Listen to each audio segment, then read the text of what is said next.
ማንቸስተር ዩናይትዶች አንድሬ ሳንቶስን ከቼልሲ ለማስፈረም ከቼልሲ ጋር ተስማምተዋል። ተጫዋቹም እንግዲህ በግል ጉዳይ ከዩናይትድ ጋር የተስማማ ሰው ቼልሲ ዝውውሩ እንዲጠናቀቅ የሕክምና ምርመራ እንዲያደርግ ተጫዋቹን ፍቃድ ሰጥተውታል። ዩናይትድም በዚህ ዝውውር ላይ እንግዲህ 50 ሚሊዮን ፓውንዶችን ያወጣሉ። 48 በቀጥታ የሚከፈል ሁለቱ ደግሞ በተጨማሪ ቼልሲ በተጨማሪ በዚህ ዝውውር ላይ እንግዲህ 10% ከሽያጭ እንደሚያገኝ ነው የተነገረው። ይህንን ዝውውር እስኪ የተወሰነ ሀሳቦች እናንሳበት። ለዚህ ቻናል ግን አዲስ ከሆናችሁ ሰብስክራይብ ማድረግ እንዳይረሳ። ወደ ቪዲዮ እንሂድ።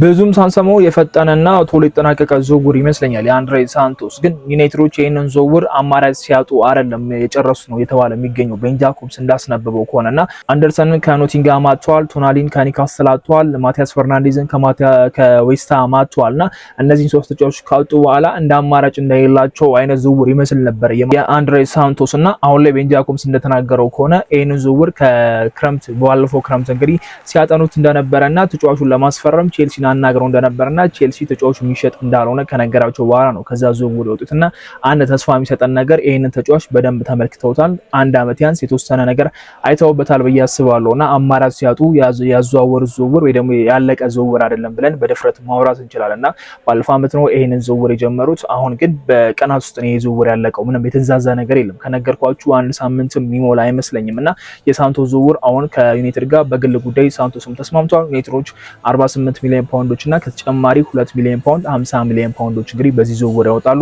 50 ሚሊዮን ፓውንድ ያወጣሉ ብዬ አላሰብኩም ነበር፣ ግን 48 እና ከተጨማሪ ሁለቱ ኦልሞስት 48 ብለን ማውራት የምንችለው ዝውውር ይመስለኛልና ከፍተኛ ዝውውር ይመስለኛል። ተጫዋቹ ምናልባት የእድሜው ነገር ነው 22 አመቱ መሆኑና በፕሪሚየር ሊግ ውስጥ እንግዲህ የተወሰነ ልምድ አለው። በውሰት የተሽከረከረባቸው ክለቦችም እንዳሉ ሆኖና የትልቅ ቲም ተጫዋቹ መሆኑ ያ ነገር ጠቅሞታል ብዬ አስባለሁ። ለቼልሲ ቤት አሪፍ ጊዜን አሳልፏል ለማለት ይከብዳል። ቼልሲም አሪፍ አልነበረም በዚህኛው የውድድር በተጠናቀቀ የውድድር አመት ማለት ነውና ሳንቶስ የባለፈውን አመት የፕሪሚየር ሊግ ዳታዎች ስንመለከት እንግዲህ የትኛውም ተጫዋች የሱን ያህል የመሬት ላይ 1-ለ1 ግንኙነት ያሸነፈ ተጫዋች የለምና 67.8 እንግዲህ የአንድ ለአንድ ግንኙነቶችን ማሸነፍ ችሏልና ቁጥር አንዱ የመሃል ሜዳ ተጫዋች ነው። ያ ምናልባት አሪፍ ነገር ያሳየናል ብዬ አስባለሁና ዩናይትዶች ይህንን ዝውውር መጨረሳቸው በጣም አሪፍ ነው። ግን ሁለት ብራዚላውያን በአንድ ዝውውር መስኮት ማዘዋወራቸው ትንሽ ከበድ ሊል ይችላል። ሁለቱም የተጋነነ ስም ያላቸው ተጫዋቾች አይደሉም።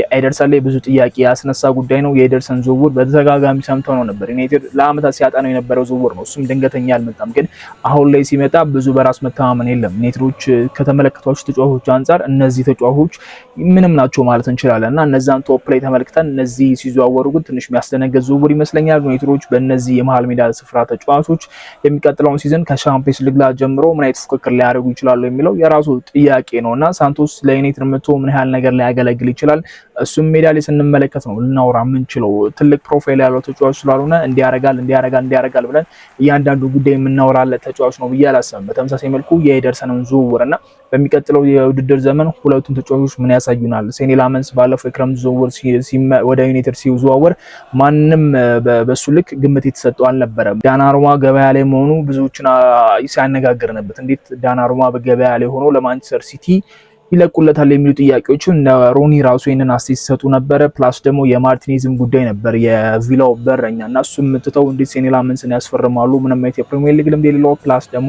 ትልቅ ሊግ የሚባል የማይጫወትበት ሊግ ላይ የቤልጂየም ሊግ ስለሆነ ትልቅ አይደለም። ስለዚህ እንዴት እሱም በረኛ ያስፈርማሉ ብዙ ጥያቄዎች የተነሳበት ዝውውር ነበር። ሴኒ ላመንስ ግን በፕሪሚየር ሊጉ ከመጣ በኋላ በዚህ አመት ራሱ ብዙ ጎል የሚሆኑ ኳሶችን ሴቭ ያደረገ ቁጥር አንድ ግብ ጠባቂ ሆኖ ጨርሷል። ለዩናይትድ ምን ያህል ትልቅ የሚባል ግልጋሎት እንደሰጠም እናውቃለንና አሁን ኤኔሶች እያደረጉት ያለው ዝውውር ከፍተኛ ገንዘብ ማውጣት ለአንድ ተጫዋች አይፈልጉም። ያ ደግሞ ከብዙ ስህተቶች የመጣ ትምህርት ይመስለኛል።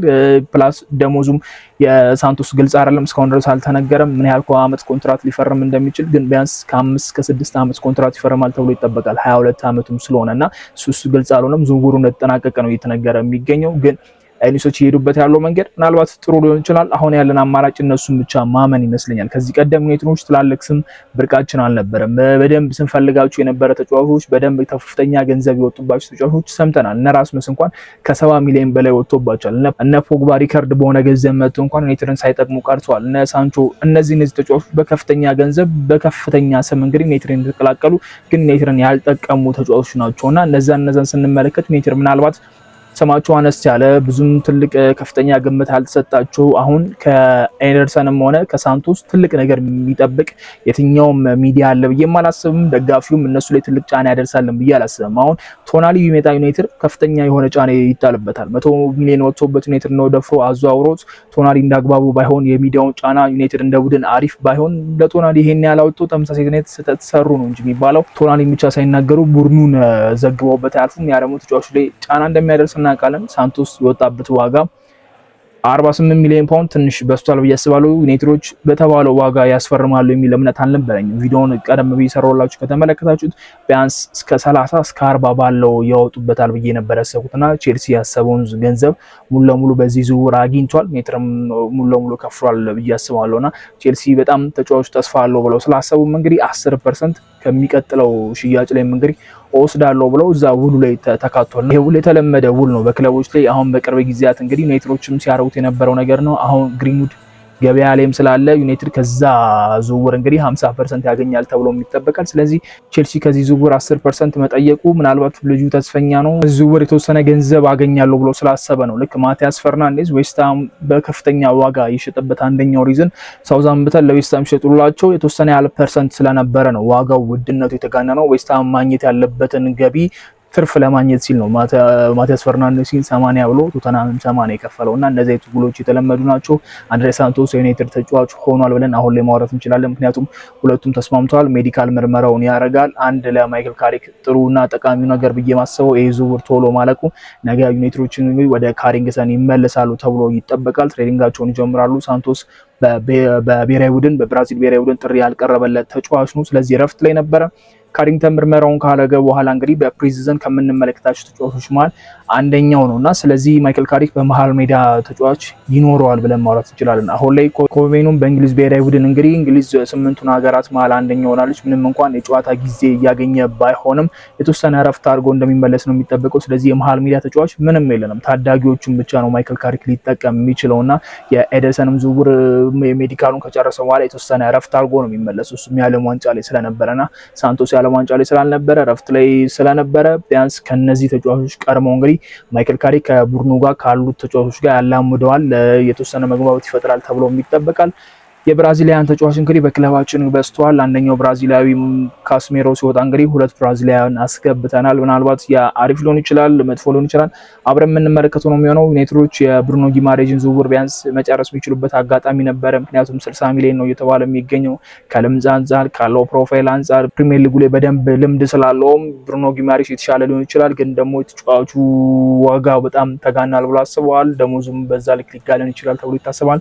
ስለዚህ አሁን ላይ የሱን ዝውውር አርሰናል ሊጨርስ ስለሆነ አሁን ሁለት ተጫዋቾች ያስፈርመናል። ከዚህ በኋላ አንድ ተጫዋች እንመለከታለን አንመለከትም፣ እሱን አብረን የምንመለከተው ነው የሚሆነው። የቱዋሜኒ ዝውውር ግን በማድሪድ ቤት የሚሳካ አይመስልም። ማድሪዶች አሁን ከስፔን የሚወጡ መረጃዎች በሙላ 100% ቱዋሜኒ በሚቀጥለው ሲዝን ማድሪድ ቤት ይቆያል የሚሉ ዜናዎች በርከት ብሎ እየወጡ ይገኛሉ በሰዓት ላይና ዩናይትድ ውሳኔ እንዲወስን የሚያደርገው የሱ ዝውውር ይመስለኛል። ከትላልቅ ስሞች ተነስተን እንግዲህ እነ ሳንቶስ ላይ አርፈናል። ይህ ዝውውር እንዴት አያችሁት? እንዴት ተመለከታችሁት?